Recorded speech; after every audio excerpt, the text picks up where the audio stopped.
Hazırda İsrail və İran arasında baş verən hava hücumları yalnız bu iki ölkəni əhatə edir. Bəs əgər hücumlar daha da qızışarsa, ən pis hansı ssenarilərlə üzləşə bilərik? İlk ən pis ssenari Birləşmiş Ştatların müharibəyə qatılmasıdır. Vaşinqtonun bütün təksiblərinə baxmayaraq İran tərəfi inanır ki, İsrailin ölkəsinə qarşı hücumlarda Amerika qoşunlarının da əli var və İsrailə dəstək verir. Buna görə də İran Birləşmiş Ştatların yaxın şərqdəki hərbi bazalarını və diplomatik nümayəndəliklərini vura bilər. Amerika vətəndaşlarının Təl-Əvivdə və ya başqa yerlərdə İran tərəfindən hədəf alınması Donald Trampı bu müharibənin içinə sürükləyə bilər. Bu isə vəziyyətin daha da qızışmasına gətirib çıxarar. İkinci ssenari Körfəz ölkələrinin müharibəyə qoşulması riskidir. Əgər İran İsrailə qarşı hücumlarında uğur qazana bilməsə, o zaman İsrailə yardım etməkdə günahlandırdığı Körfəz ölkələrini hədəf ala bilər. Bu da mübarizənin daha geniş ərazilərə yayılması ilə nəticələnər. Digər mümkün variant İsrailin İranın nüvə imkanlarını dağıtmaqda uğursuz olması ehtimalıdır. İsrailin İrana qarşı mübarizəsi iflasa uğrasa, Təl-Əviv hücumların miqyasını və coğrafiyasını da artıra bilər.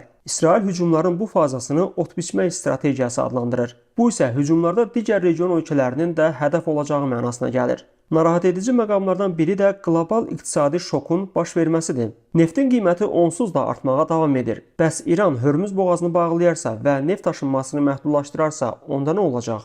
Neftin qiymətinin artması inflyasiyanı sürətləndirə bilər ki, bu da Trampın tarif siyasətindən əziyyət çəkən dünya iqtisadiyyatını daha da acınacaqlı vəziyyətə gətirər. Sonuncu ən pis ssenari İran rejiminin yıxılması ilə boşluğun yaranması ola bilər. İsrailin baş naziri dəfələrlə bəyan edib ki, o İranın nüvə qabiliyyətini zəiflətməklə yanaşı, orada rejim dəyişikliyi də etmək niyyətindədir. Bəs İranda rejim dəyişilərsə, hansı boşluqlar ortaya çıxa bilər?